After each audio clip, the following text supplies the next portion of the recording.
Hi, everybody. This is Charles Hoskinson broadcasting live from warm, sunny Colorado. Always warm, always sunny, sometimes Colorado. Today is March 14th, 2022. It's been a little while since I've done an AMA, but I've been really, really busy. A lot of stuff going on right now. Huge amount of project management, program management meetings, a lot of work quantification. We had a lovely series of workshops with the CF, but those shall remain nameless because there's a lot to internally do before we make any announcements there. And ecosystem continues to grow by leaps and bounds.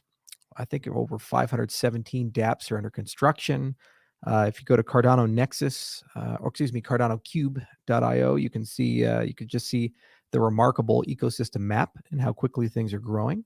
And I just got a really special device. So as many of you know, I was at CES back in January, and I went to this lovely booth that had a dry EEG device that also combined photobiomodulation together. And I said, wow, that's incredible. So I said, are you selling it? And they said, well, for you, of course. So check this out. iSync Wave. And they didn't give it to me. I had to buy it. But basically, all you neurologists, doctors, biomedical enthusiasts, what it is a headset, and it's got 19 dry EEG leads on it. And if you look real closely, you'll see, kind of phase of the camera there, you see how the light shines a little bit. There's actually photobiomodulation LEDs connected to it. They're using it for the treatment of depression and other conditions. But what's really interesting is this may actually give you a statistically equivalent in the same order of magnitude reading that a wet EEG would do. So we work a lot with a company called Aspen Neuroscience, and they're going to do a cross comparison of the readout from this device compared to a wet EEG. And if it works, oh my, you might not get any goop in your hair. That's pretty cool. So I can't wait to try it out. I just got it to the office today. It came in straight from South Korea.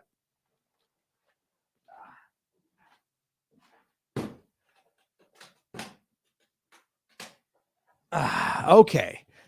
So you may be saying, what in the world does this have to do with anything crypto? Well, I will remind people with AMAs that AMAs are not just Cardano or crypto related. They can be anything you've ever wanted to ask. And you can ask it, I can answer it, my prerogative. Now, I'm a big fan of cognitive science, neurosciences, and I've been getting more and more into it as I've gotten older because I'm very fascinated in the science of memory and learning, and also flow states and focus. I've been incredibly interested in these things for a long time.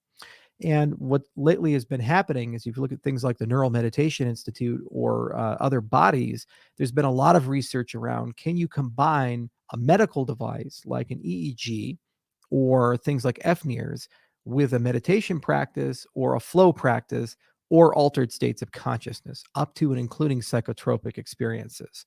And it turns out the answer is yes. And it turns out that there's many protocols that are being developed. And we're doing a lot of research right now on mapping EEG to FNIRS, namely Jeffrey Tarrant over at Neural Med Institute.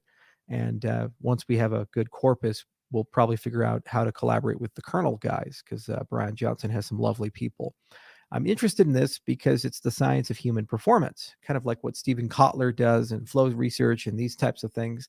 And I think a lot about, okay, can I take somebody, and if we do nothing, it takes them, I don't know, 24 weeks to learn a language to fluency or whatever. And if you get involved and you do some things, maybe they can do it in 12 weeks or 8 weeks or whatever. We have finite time in life. So I have a venture that I'm building with my dad and brother, and we're talking about, well, longevity. How do you increase that time? But then there's also a question of how do you better use that time? And first there's the wisdom side, and then there's the efficiency side. So different ways of thinking give you more efficiency. So you have to spend less time to get the same result or better results. And then the wisdom side gives you the meta. Why should you spend your time on something? So it's just a side thing that I'm quite interested in. And from time to time, I share the cool little devices I get and the things we do. And we certainly have a lot of partners that we work with and very interesting people. Cardano itself is doing pretty well. Most people have these bizarre notions of success. They look at like the price and they say, well, if it's high, it's great. If it's getting lower or there's a decline, then obviously something's wrong. But by all meaningful metrics, TVL, population of the chain, transaction volume, the rate of developer acquisition, everything is massively better today than it was even 60 days ago, and so forth. Looks like we'll have a lot of events this year. Like we'll probably go to consensus. We're just deciding how big of an involvement we want to have in consensus, and a lot of community events all around. So I'll be traveling quite a bit and meeting a lot of you. The world is opening up again, so it's always good to do that, have some fun, and do these things. So anyway, longevity, anti-aging, longevity. Yeah, that's the word. It's been a long fucking day. When I was really tired years ago, I was doing a presentation and I said canochial instead of canonical. All right. Not many updates for you guys outside of that, but I'll get right to your questions, and hopefully we'll have a meaningful dialogue. Here we go. Charles Hoskinson, are you watching what David Sinclair is exploring? How about Aubrey de Grey and the Sense Foundation? So David is like the new Aubrey. So years ago, when I was reading about this stuff, Aubrey was the guy, and he wrote books back in like 2007, 2008. And his whole argument was that maintenance could find a way to restore something or slow something down to a point where you could live a lot longer. And he identified different categories of what happens as you age, the breakdown of each of those categories. And so he published the book, and there was a little controversy, and he challenged his critics, and very proper academic dialogue, and they kind of fought each other into a stalemate. And what he did is he made this claim that if he set up a foundation and he had like I don't know, $100 million or something like that, he'd have sufficient funding to be able to get to kind of a longevity escape velocity. And the idea there is that for every year you age, they extend your lifespan by a year. So, essence, barring accident, you actually never die. Um, Aubrey has at times been a controversial figure, but he kind of started a really nice conversation. And in the academic circles at the time he started it, it wasn't considered to be a super interesting. It was kind of like AI has AGI and math has things like the Millennium Problems. They're super hard. They exist. People are aware of them. But people don't actually work on them because it doesn't really do much for your career. Well, anti-aging was the same to biology for a lot of people. It wasn't something that was sexy or vogue to study. You could do it in very simple organisms, but when you actually move to complex organisms, people say, well, it's too big of a problem. You're not going to solve anything. David Sinclair, on the other hand, did make a career out of doing that. I believe he's at Harvard, and he's written a few books. Lifespan is the one that people know him for. And David has a big anti-aging lab, and he's been involved in most of the big innovations that have occurred, like the statement that resveratrol may have an impact on aging, and namely that if you take it, it actually slows it down. Although there's bioavailability problems in practice and other concerns there. But also, I think he was connected to the NAD studies, and he's got all these mice that he plays around with, and he tries to tinker with their internal clocks. And recently, he's created a podcast where he goes over many of the things he discussed in Lifespan, in addition to the things he's learned since. So he's a really interesting fellow, very well published, very credible, and there's certainly a lot of interesting things there. In general, the two biggest things you can do to expand your lifespan have nothing to do with emerging science. They're good old-fashioned diet and exercise, which is something I need to do. Usually when they talk about anti-aging, they say, in addition to the optimal, meaning there already is an assumption that you're eating the things you should eat and you're working out the way you should work out. And this is plus plus. So people have been exploring things like the use of rhabdomyosin and metformin. And metformin in particular looks very promising. And David does mention that, I believe, in his book. So a real good guy to talk to.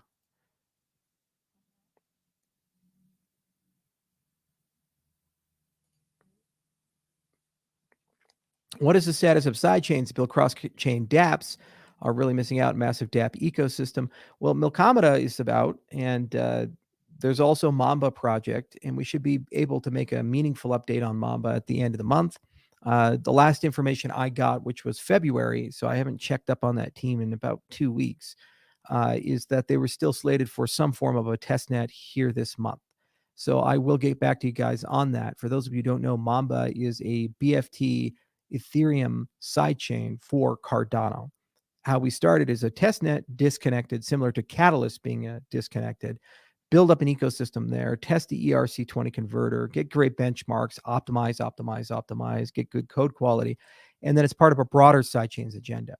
Now, Cardano sidechains are really interesting, and the reason being is that it actually has a monetary incentive for ADA holders when a sidechain is released on Cardano. So how we're thinking about making it work is that you have Cardano, the main network, and that's powered by Ouroboros. And you have a bunch of stake pool operators that run the system authorized by the delegators. And that's a large set. That's that K factor. So as K increases over time, as ADA gets larger, then you get more and more members of that set. Then, because that set exists and it's a secure root of trust, what you can do is sortition the set and use it to bootstrap a fast BFT protocol. And we have that protocol. It's called Ouroboros BFT.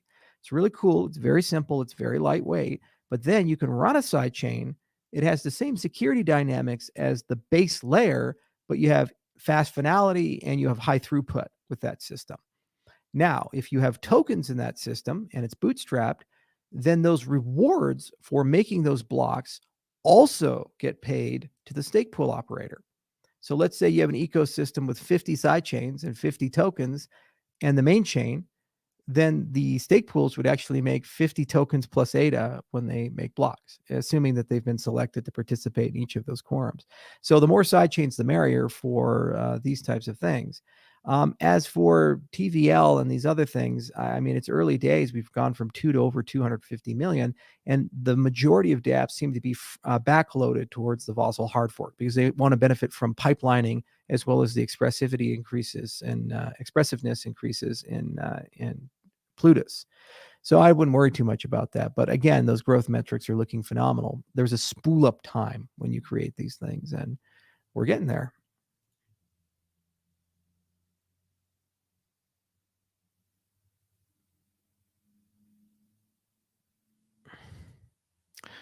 Is Vossel short for Vaseline because it will make everything smoother? No, it's short for Vossel Dobov, who was a really good fan of the Cardano ecosystem, a great human being, and an old friend of mine who perished last year. And so we wanted to honor him by naming one of the hard forks after him.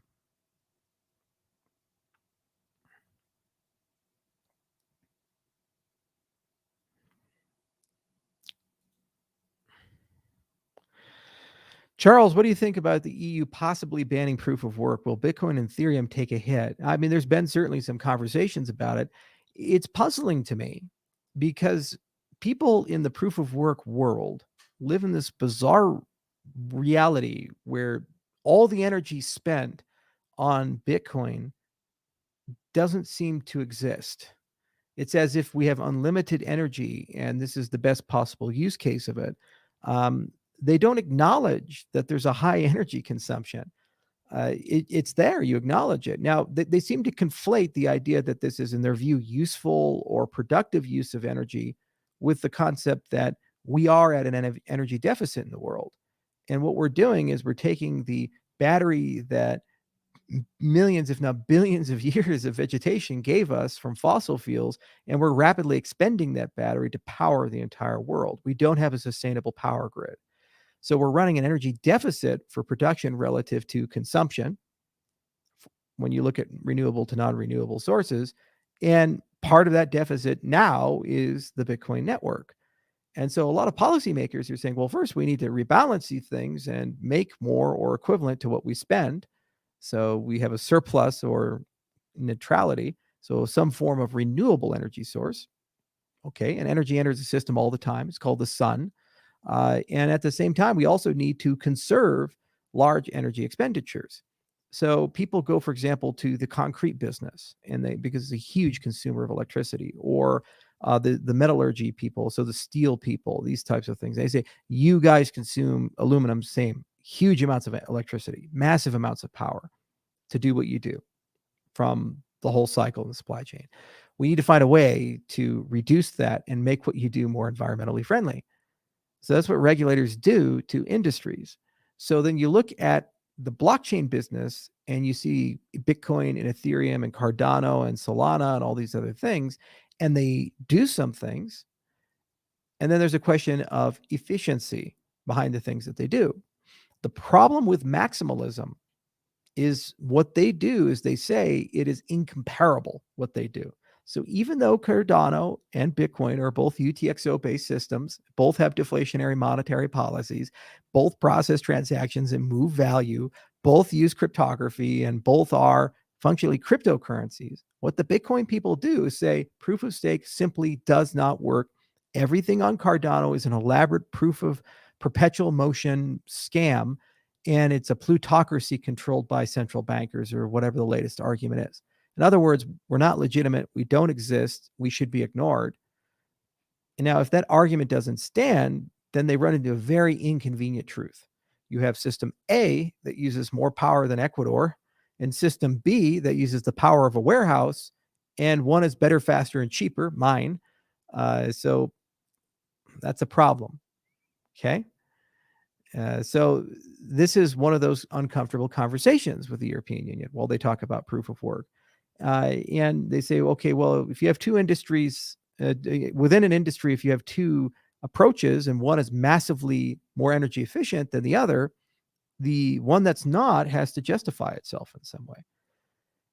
So what is it? Is it more security? Well, that's debatable because all these papers have been written and these systems are running and they've never been hacked for years with plenty of people trying to do that.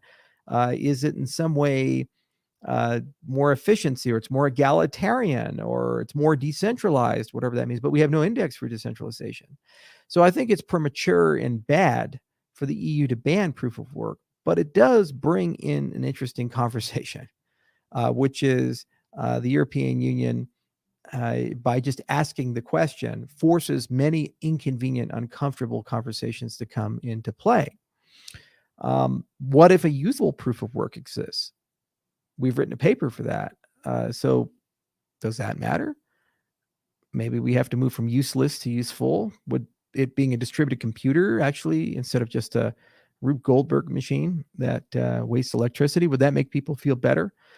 So I don't think Bitcoin Ethereum will take a hit at all. I think that just like China banning Bitcoin really didn't do anything to the ecosystem. But I do think it is a wake-up call for the astute listener to really start talking about comparability within industry. Because if you use analogy, if I have two ways of making concrete, and one way involves burning all the forests down, and the other way is sustainable and uses sunlight, and I can do it forever and not destroy the environment, I mean, which one would you pick? And if the people who say burning all the forests down, it somehow keeps the evil spirits away, whereas the sunlight attracts them, or it's a scam. It's like you have the same piles of concrete on both sides. The burden eventually follows on them. And actually, the Ethereum crowd admits this, which is why they're moving to a proof of stake based system. And it's my belief that over time, the majority of value in the cryptocurrency space will actually be protected by proof of stake style systems as opposed to proof of work style systems. And they say, well, that's equivalent to central banking and it's an oligarchy. No, it's not a plutocracy or oligarchy. Central bank system, I can't go to an exchange and buy part of the Federal Reserve and have a say in the governance of the Federal Reserve. At any given time, for any proof of stake coin with liquidity, I'm always able to acquire some of that power of the system and have a say over its governance. And ASICs are not necessarily a fair game. What if the primary ASIC supply chain is patented and private? You're not allowed by law to replicate what they've done. You'll have to spend millions to tens of millions to hundreds of millions to replicate what they've done. And they have first access to it. Is that an egalitarian democratic system? It used to be different. When I first joined Bitcoin back in the day, we could mine on CPUs. So this computer right here, or GPUs. And I even did. I had a Crossfire 45850 AMD cards. I was running 1.2 gigahashes. It's great times. So it was very egalitarian back then. But now, not as much. It's a little harder to get your hands on these things reliably, especially during a chip shortage. It tends to stay in certain areas, certain friends and family. Not to say it won't get better, but it just gives you a sense of the nuances of these things. And by the way, Cardano is not mine. I know people are going to take that quote out of context. It's the communities, obviously, and so forth. But we just live in an age where people do that.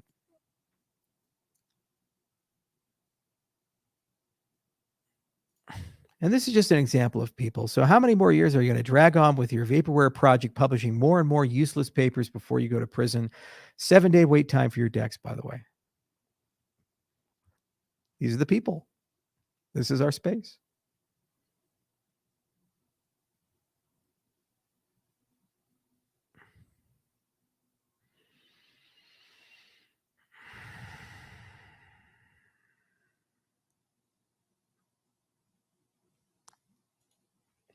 Charles, any take on Pfizer CEOs 4 or 5 vaccines before fully vaccinated?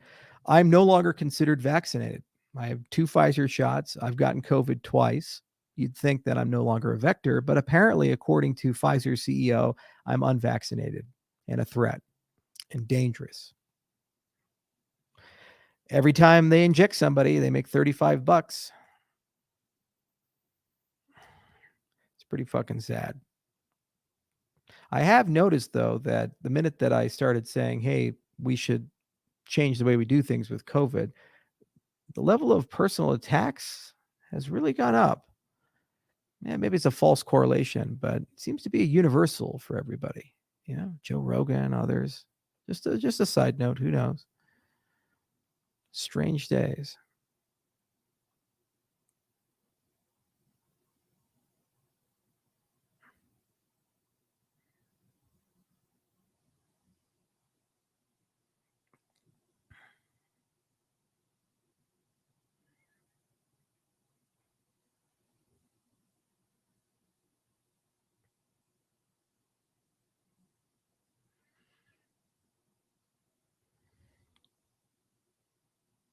Mm-hmm.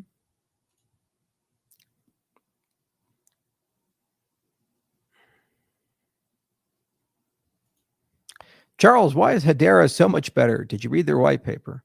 No, I haven't had a chance to read the white paper yet, but I'm curious to know, why do you feel it's so much better? What's the reason? What compels you to say that? Just tell everybody. Charles, what do you think of the current congestion status on Cardano? Do you believe right now the parameters are adjusted so that it can smoothly run into the next scalability update? Well, there'll be more parameter updates. And the next update, the hard fork that's coming in June will be very significant. A big performance improvement, like within an order of magnitude. And I think that will significantly scale up the network to a point where we can handle a lot of load. It's actually fortuitous that Cardano is running at such large capacity. It's giving us a really good sense of what Cardano can do in practice. So when we built Cardano, there were a lot of simulations that were done and deep conversations about basically the capabilities of Cardano to perform well under high load, adversarial load, asymmetries, asymmetrical attacks, these types of things. And in the lab, we believed that the design was great. And now we're actually seeing those scenarios occur. DDoS attacks, high load, big saturation in the mempool, these types of things. And so far, Cardano's behaving exactly as we expected, which is just great. And as we roll out pipelining and other updates, it's only going to get better. So I think that we'll be fine. In fact, there was a big spike, and now things are smoothing out a little bit, and there'll be more parameter updates to come. And then we'll kind of cruise towards June, and that will really improve the state of affairs. And it's a 1-2 punch, pipelining and then input endorsers. So enormous amount of work is happening at the moment for input endorsers, and that will eventually aggregate to a paper that is published called Ouroboros Leos. And there's a blog post on the way, so we should be able to get that out soon. And that blog post will kind of cover the high level design and really give people a sense of why it's so special. What's unique about input endorsers is that it moves us to a situation where the bottleneck of the system is no longer the consensus mechanics, but rather the network stack. So it can scale to the demand, and it really becomes like these DAG style protocols that have super high throughput. So as bandwidth improves over time, the network organically gets faster. So I think those two things together will give us a lot of headroom and then just more optimal use of the extended UTXO market. And there has to be some updates on the economics of the system, which is why we wrote the Babel fees blog post and these other things to kind of give a sense of what needs to be done. Charles, would you ever consider writing a book, and what would it involve? I've thought about writing a few books, so I really do want to write a book on governance, and that's the first kind of in the queue. And then at some point when I retire, I'd like to write memoirs of all the things I've seen and done, and go through all of that. I never particularly thought that I, as a person, was so incredibly interesting. I just build stuff and I enjoy people, and that's great. But apparently, there's Charles the persona and there's Charles the person, and it's a very strange thing. Everybody in the blockchain space at the moment seems to have an opinion on me, one way or the other, negative or positive, and they just feel very comfortable sharing that opinion. In some cases, beyond the bounds of decency and publishing things and so forth, and that's fine. But at the end of the day, does that in any meaningful way actually change the things that I've built? It's all out there. The critics of me, they seem to conveniently forget Cardano and IO and like the last 6 years of my life and all the places I've done and been. And it's just bizarre. It's as if it's like 2014 or something like that. Okay. And it's deeply frustrating at times. It's just, it's crazy, to have such a gap between how you perceive yourself to be and how you perceive that you treat others, and then the common notions in certain circles. And a lot of people have reached out to me and told me, "Hey, don't let it bother you. The work continues. Just keep moving forward." And there's a lot of truth in that advice. But every human has built in this need for justice, or this need for vindication, or this "I have to tell you what the real story is." But the reality is that the attacks and the misrepresentations, they're against a person who doesn't exist. They're a collective construction of the criticism, ideas, and hopes, dreams, whatever, of group of people. And so go attack that person. And once you realize it's a different person, it really just rolls right off of you. You don't really think too much about it. I only let it bother me when actually it seems to hurt the commercialization of the projects I work on or the people that I work with. Some of them are deeply frustrated, but for the most part, people seem to be able to keep the work and keep going. And, nothing has ever happened that, in my view, has escalated to that point. Now, in terms of writing a book, it has to be valuable to the reader. It's not useful to just focus on feelings and thoughts and salacious gossip and these things. There has to be some wisdom that's been validated in the thread. There has to be something productive for it to stand the test of time. When I began this podcast earlier, I talked about this idea of wisdom being how one should use their time, and all these things. I've been interested in focus and time management, about the efficiency of one's use of time. Those kinds of things, those tools for life, and examples of their applications and where they provide value. I think those are important. I'm starting to become increasingly connected to the arc of history. I'm not connected to a point where I can influence it, but I am in the room or in events that actually have meaningful significance, like I've been around in the Ethiopian Civil War and all these things. But we're small players in that respect. And I often think, well, what if we weren't? What if the things we do, the things we build at some juncture or point actually start influencing and changing the arc of history? At that point, then I think that's meaningful to discuss, because there's social value in the thought process that led to the decisions that we made. So I started keeping a journal and really trying to keep it up to date and invest time in it, just in case I have to go back, because innocent decisions or, observations or these things at the time could turn out to be the critical factor in something very significant. And before the critics dogpile on, say, "Oh, this is narcissism," or something like that, well, let's say that we end up building the national ID system for a country. And that ends up being the basis for e-voting, and that ends up being the basis for all e-voting in the entire world. I mean, there's not outside the realm of possibility. Cardano was just an idea in 2015, and now it's a network with millions of people worth tens of billions of dollars that's growing at a very rapid pace. If that continues, it could be worth $1 trillion and have 1 billion people in 20 years or 30 years. That could happen. Who knows? In which case, the influence that would have, the industries it would control, it could be the back end of nation states. So historians will ask, business leaders will ask, how did we get here? What was the point of that? So it is important just to write things down, just in case that does occur, in which case you can go back with some degree of objectivity, or at least the subjectivity of the moment, as opposed to the hindsight of the future.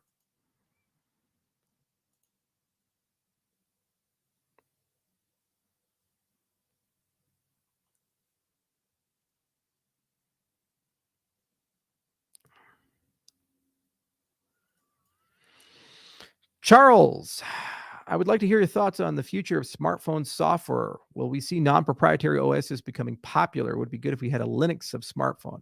Well, Adam, technically, Android is a Linux project. You know, it is technically open source, which is why many people use it. But I hear you. I feel you. It doesn't feel that way when ultimately there are gatekeepers who control the experience and what can be on it. And this is the perpetual frustration of open source. And this is the perpetual frustration of centralization. If 99% of your ecosystem is open source, but 1% isn't, or it's somehow curated and controlled, and that 1% happens to be the skeleton key or the gatekeeper for how people use the other 99%, you're not actually open source. This is why I hate projects that claim to be cryptocurrencies, but then patent things, because one guy, one group of people ultimately has a legal monopoly on who gets to use it. And they act as a curator. Even if they don't choose to use that, they have the right to do so. And that really hurts Fortune 500 and government adoption. Actually, across comparison cryptographic algorithms, you look at Ntrue and this lattice-based crypto compared to their open source equivalents. People always seem to pick the open source patent-free versus the patented, especially in the 2000s. So I would like to see more progress made in an open ecosystem. It's bizarre that so few companies, Apple, Google, Microsoft, have such a strong say on what goes on your phone and the business models you're allowed to deploy. I can install pretty much anything I want on Windows or Linux, but then when it goes to Google phones, so Android phones, and it goes to Apple phones, it's curated at the core. Now, that curation has benefits. It has allowed mass market adoption. There are billions of users of smartphones all around the planet. Smartphones are the dominant business model, well and beyond anything the PC has achieved.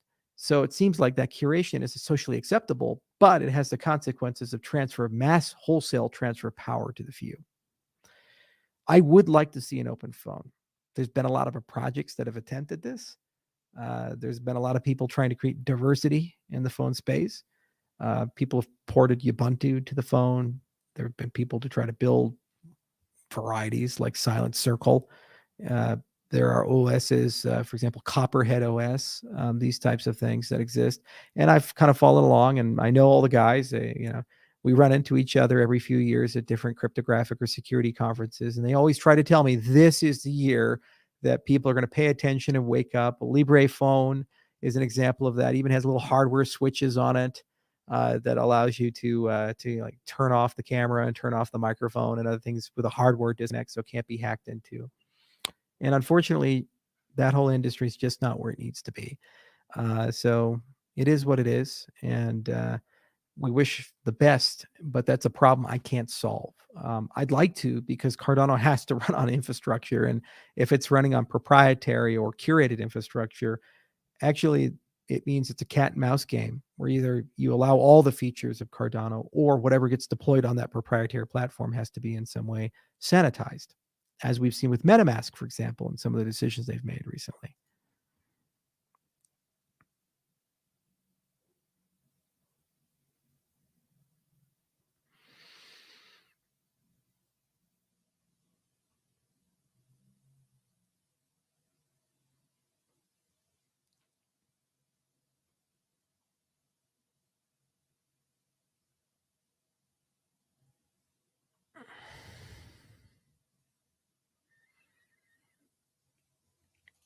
Now, this is an interesting one. What are your thoughts on psilocybin, and do you believe in its ability to reset the brain for the better?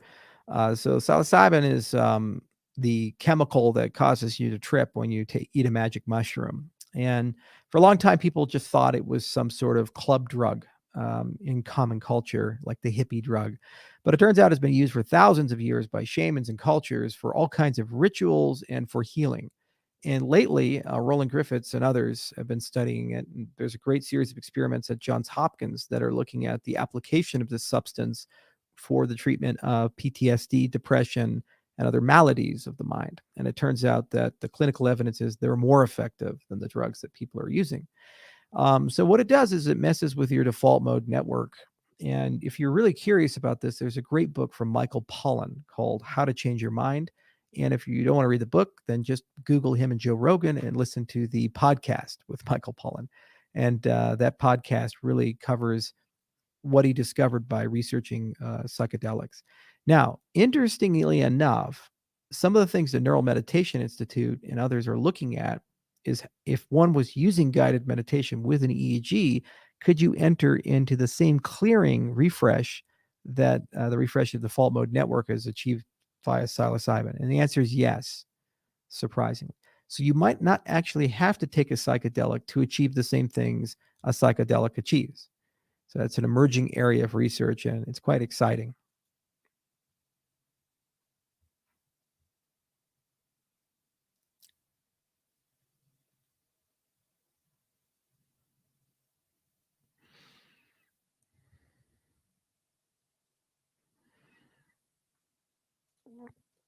Hey, Charles, I'm a PhD student at University of Wyoming working on formalizing the elliptic curve crypto algorithms.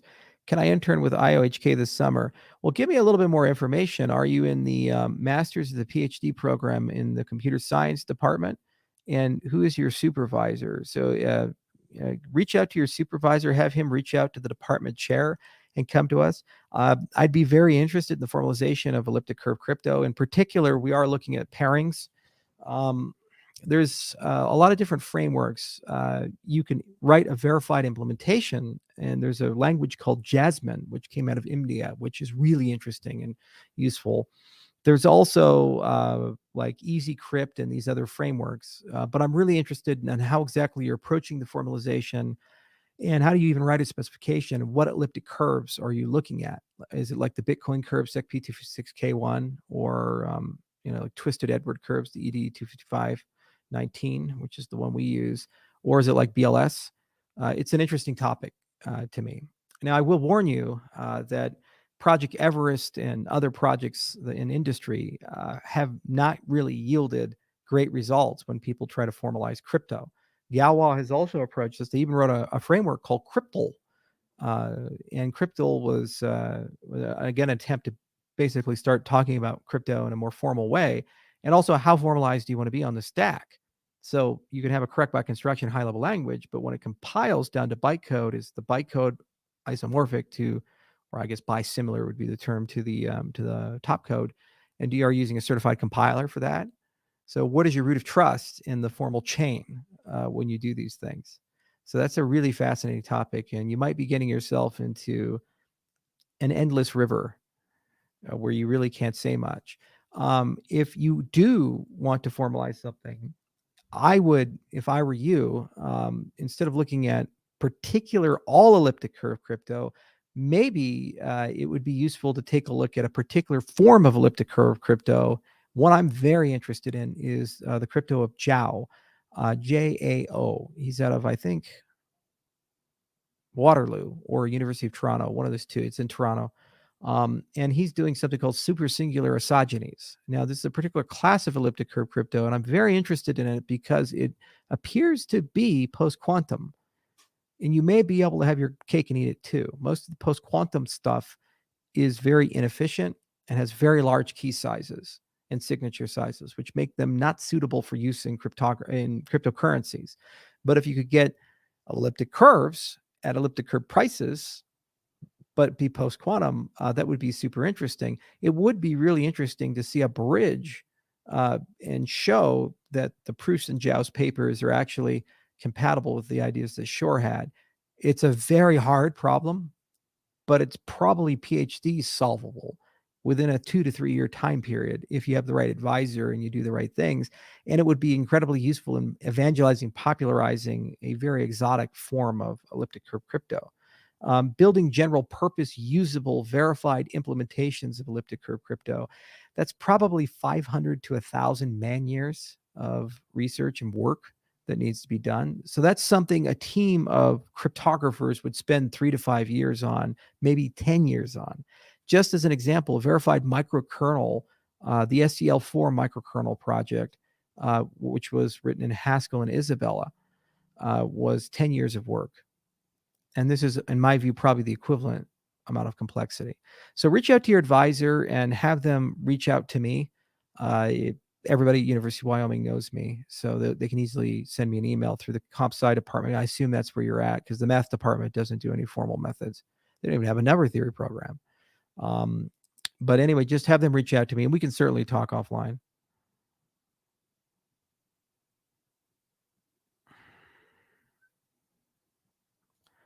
Lambo.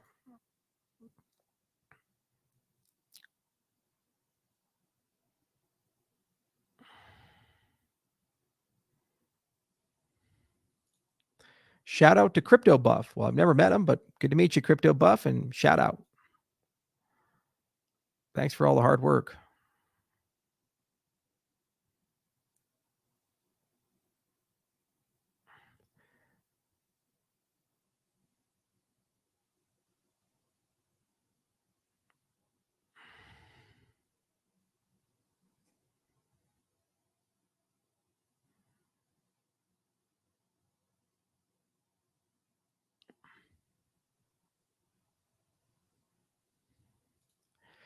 Charles, can we expect more People of IOG interviews? Love watching those. Absolutely. I'd have a lot of fun doing them, and we're going to keep doing them. I'm building out the downstairs, and we're going to put a podcast studio in, and we'll get back to that. But I'll try to get a few more interviews in. It's just been an incredibly busy time. Incredibly busy time. Oh my God, this is great. Charles, is there a place in Cardano for music makers? So I was up at my ranch this weekend. And yes, I did have some time to enjoy driving around and showing everybody there, but 34 people were at the ranch. Some came in as far as Paris to be there to talk about crypto bison, and in particular, non-deterministic, algorithmically generated music that is built for tripartite PvP with an audience. Ooh. So basically, the idea is, imagine a card game is connected to a music generator. You put them together, and you can generate music and have a PvP mechanic. How about that? That's what we were talking about, the core of that, the technology of that. And we have some really cool ideas, and we've built some amazing gameplay mechanics, and we have several companies we're working with to do that. So not only is there a place for music makers, I think Cardano is going to be one of the first places to do everything from NFTs and IP to microtransactions to band offs, kind of like rap battles, but for music, and all kinds of other cool things. So this will really inspire a lot of people.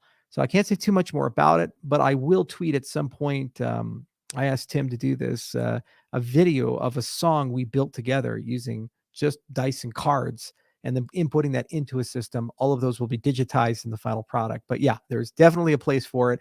I think it's going to be great for mass adoption and just really interesting for musicians.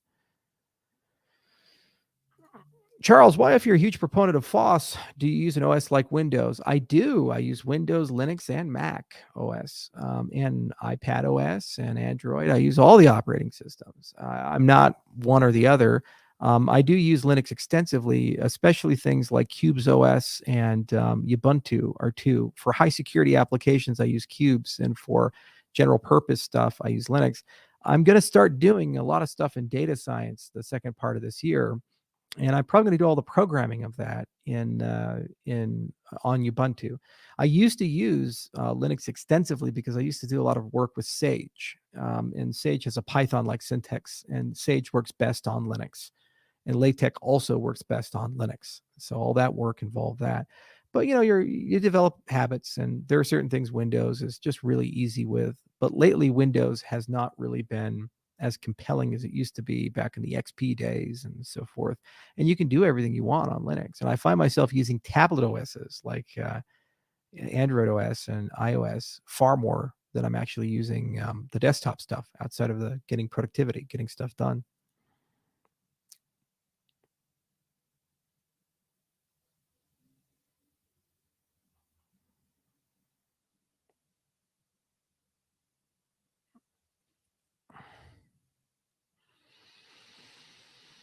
Hmm.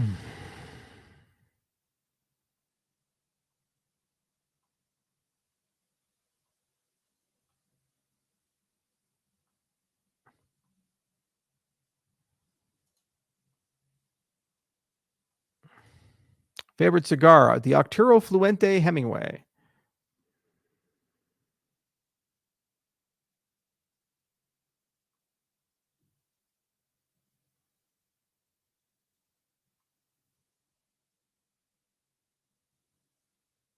Actually, for that PhD student, let's give him. All right, let's see here. Joe.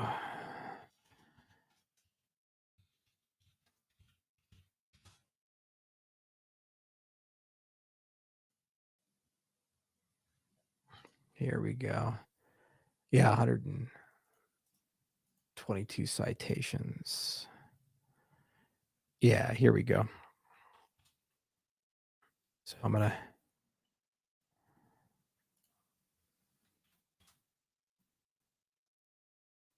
So if you go to this link here, you'll see the paper.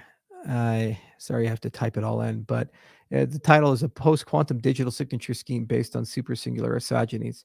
This work from David Zhao and the other authors is really interesting stuff. I think Zhao's Waterloo. Let me double check where his affiliation's at. Yeah, he's Waterloo. He's math department, so he's probably looked at Curve guy.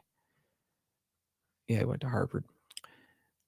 Okay, so yeah, I'd recommend that paper. And boy, if you could formalize that, that'd be a lot of fun. That's probably 3 years worth of work, but you get to work with some pretty cool people, and you learn an enormous amount about not just formalization of elliptic curves, but something unique and sexy.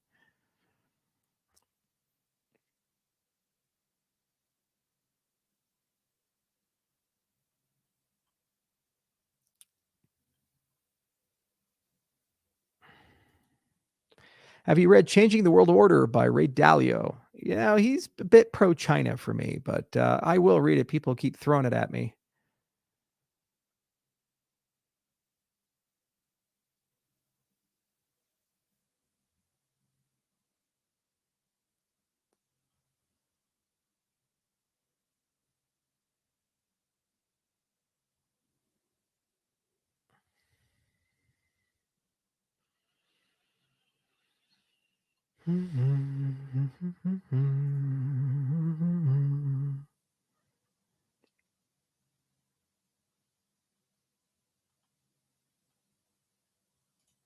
Have you read the book Principles? I saw the interview. I think it was a Lex Friedman podcast, and I downloaded it, but I didn't have time to read it. It's my queue.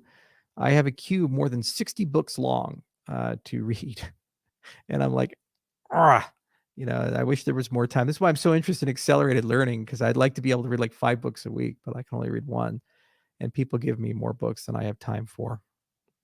Thanks for your answer, Charles. It's also frustrating that such powerful hardware like the new M1 chip PCs will be so hard to get open source to OSs due to the proprietary politics of Apple.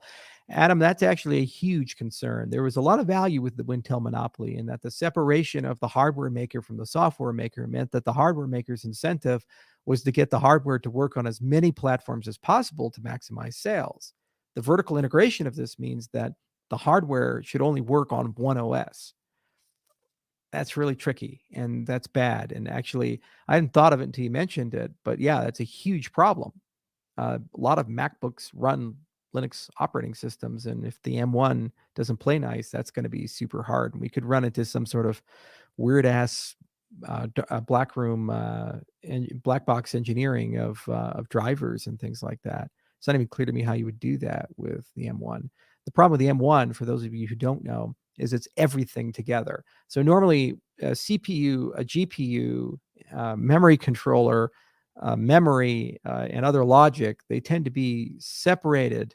And then over time, what's happened is more things have gotten into the CPU. So they put the memory controller into the CPU instead of having a North bridge. And then they said, oh, well, let's start putting some ASICs in that do image processing and so forth. And then AMD had AMD Fusion. They said, let's put the GPU into the chip. What M1's done is they've taken all of that and said, we want that, but we'll put Wi-Fi in and Bluetooth in, but we're also going to put in the memory into the chip package as well. So the M1 has everything all in one chip, and it's super damn efficient, and it's just crazy fast, and it's super smart, the Apple Silicon, and they're actually gaining instead of slowing down in their lead, and it's very energy efficient.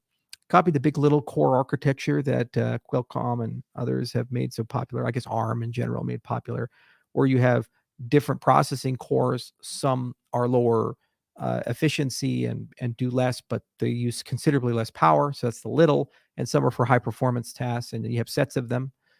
So it's a great chip, but proprietary, and that's a problem for the industry.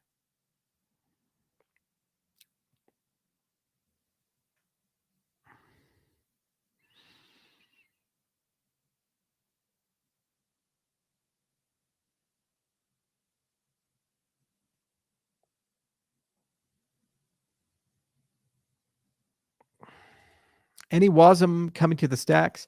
We're looking into it. It's a good ocean strategy. We are definitely looking into it. There's been a lot of movement in that direction.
Is there any possibility language like Reach will come to Cardano? It's chain agnostic, high level language. I did a bit of work with it on Algorand. It looks really promising. Yeah, these types of things are definitely in the realm of possibility. You can always write a compiler from one to another system.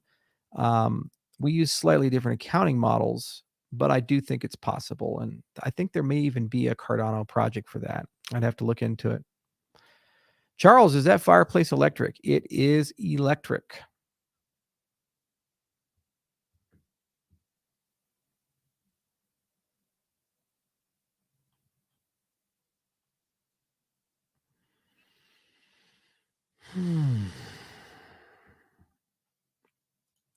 Hey, Charles, was there already the hard fork or update for February? Yes, it was already done. It wasn't a hard fork. It was just a major update. It was almost the size of a hard fork, but no ledger rules were changed, so we didn't have to do that.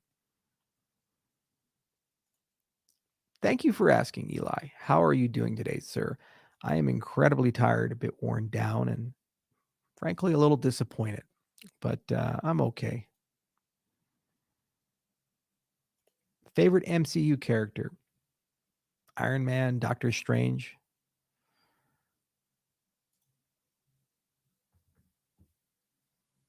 Charles, do you know any good literary agents? Yes, I do.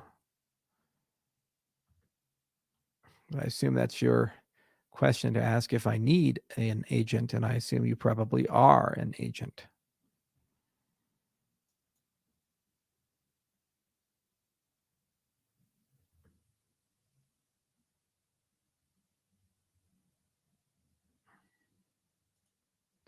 Favorite type of weapon or gun? Well, you have to do that by category. I do like pistols, and it's really hard to argue with just the simplicity and efficiency of the Glock 19. You know, nothing is more controversial than guns, by the way. And for shotguns, I like the M4. the Benelli M4, and then for rifles, really like the Scar 17S. Yeah, but that's my choice. Everybody has their own preferences. It just really depends on the situations you're in, the preferences you have.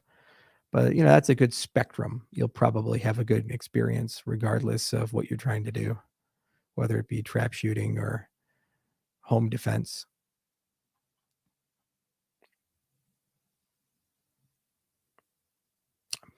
I'll just get what is that, Model 1873 or something like that. Carry it around my ranch. I do have Longmire's coat. It's the coat right behind me. I was the sucker at Overland who bought it.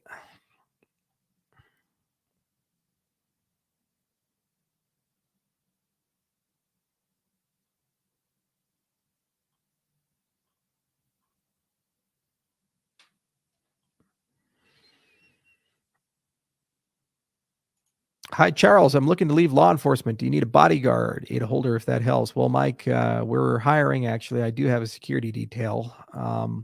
Times have become very dangerous. And we have hired some people in law enforcement. We hire a lot of military as well. If you look at our website, you can probably find the open jobs posted. You're welcome to apply. Best of luck.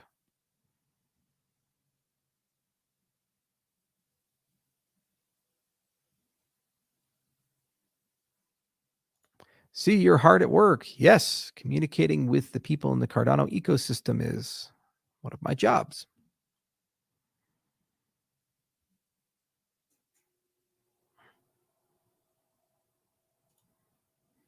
How did you learn to fly your Black? I don't fly it. I have two pilots, actually three pilots. One's right now seconded, and he's fighting in a war. The other two are out of the military, and they fly it. One of these days, I'll learn how to do that, but it takes about 1 year to 2 years, and year full time, 2 years, 3 years if you're doing it part time. And I'm really not in a position to spare large quantities of time.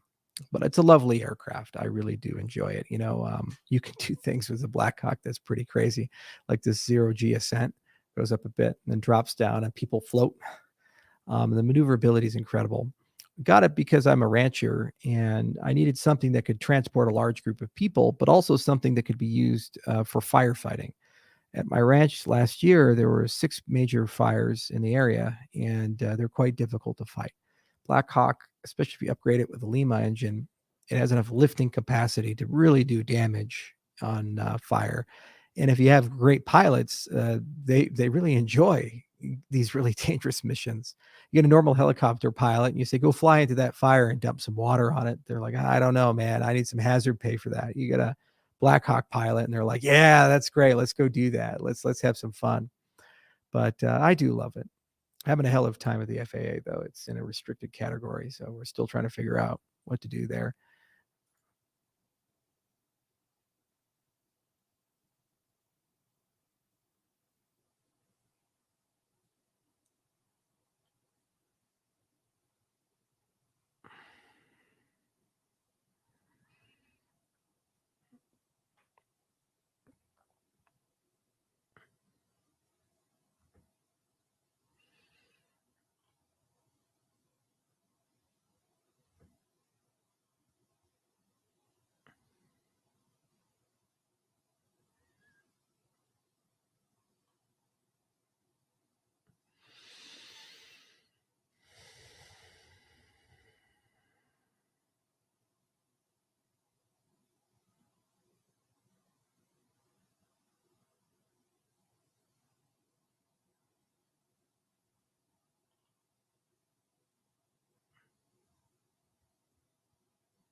Mm-hmm.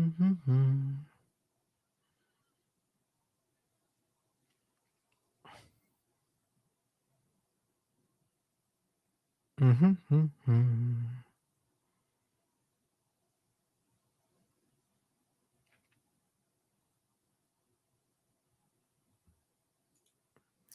Charles, big fan. Want to start coding, but I don't know where to start. Do you have any suggestions? In terms of languages, I thought a lot about this.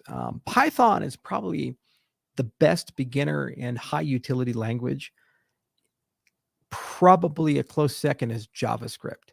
But Python, I think, is a better pedagogical entry point because there's so many textbooks, so many courses, and there's great stuff on Udemy, great stuff on Code School, great stuff like Learn Python the Hard Way.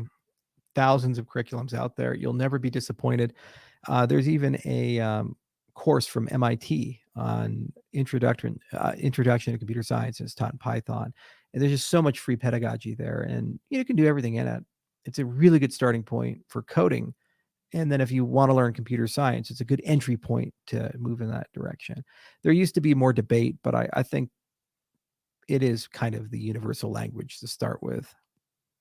And that's coming from a guy who likes functional programming. Like it used to be like Lisp, structure of interpretation of computer programs. There you go. Sadly, no. JavaScript is a lot better than it used to be too. It was a prototypical inheritance, language, and didn't have classes or anything. And so the object-oriented paradigm was a little wonky. But now JavaScript 6, ECMAScript 6, it has everything. So, yeah, heart's content.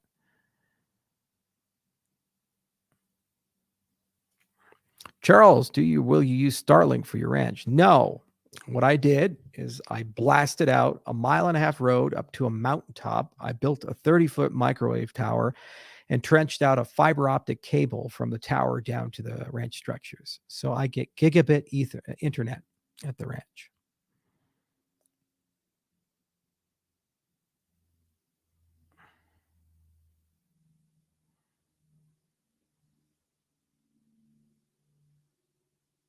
Took 5 months. Got to use dynamite.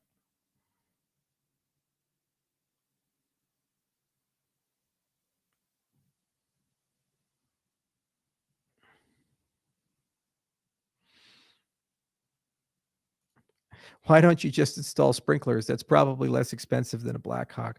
Well, you can certainly put sprinklers on your structures. It may do something, but part of the reason you buy a ranch is because you enjoy having beautiful forests.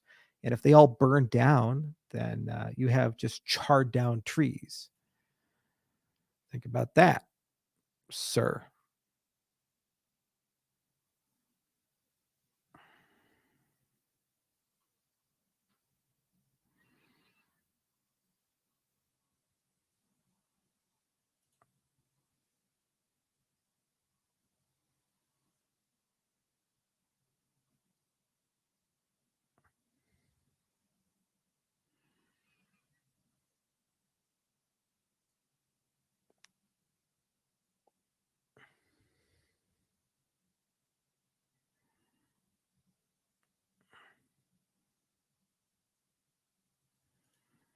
Is the bison meat all grass fed? Yep.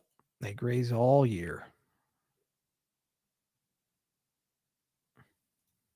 Does this guy say put sprinklers on 1,000 acres? It's not 1,000, it's 11,000.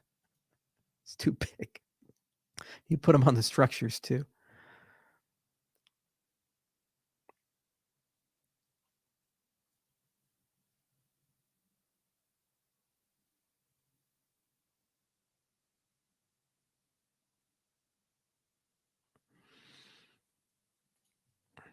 Patrick Moore asks, when will JavaScript developers be able to start working with Plutus? I wouldn't recommend it. What I'd recommend is if you're a JavaScript developer, learn Solidity and then build on Mamba, the Ethereum sidechain. It's a much easier port. Plutus is really for those who want to invest time to write high assurance applications or high performance main chain applications.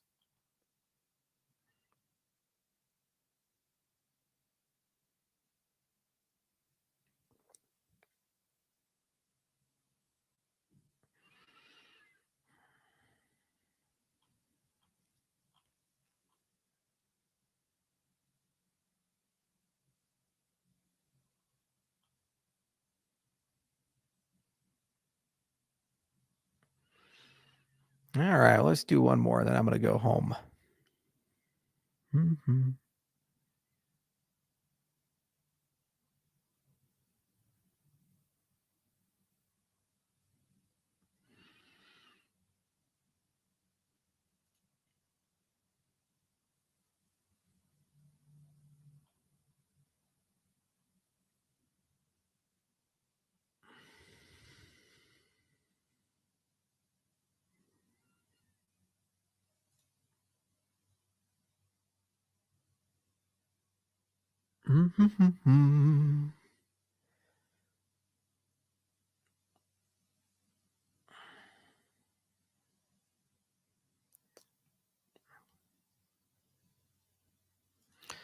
All right, since I didn't get any good questions, do you ever contribute to Sea Boulder? I did make a rather large donation to them, but that's for a different time, honoring an old friend of mine. All right, everybody, had a lot of fun, enjoyed. From time to time, do AMA. Sorry, I only have an hour, but I have an engagement I have to get to, and I hope everybody has a wonderful day. There's going to be a lot of fun things in the coming months. Going to consensus, more likely than not. That'll be June 9th to 12th. Mark that on your calendars. I will be there, and likely a large chunk of my team will be, alongside many others, and we'll make an announcement at a later date about the nature of that. Stay tuned for Cardano 360. A lot to say. Huge amount of progress on many different things. But, there's always more time to tell you later. Talk to you soon. Cheers.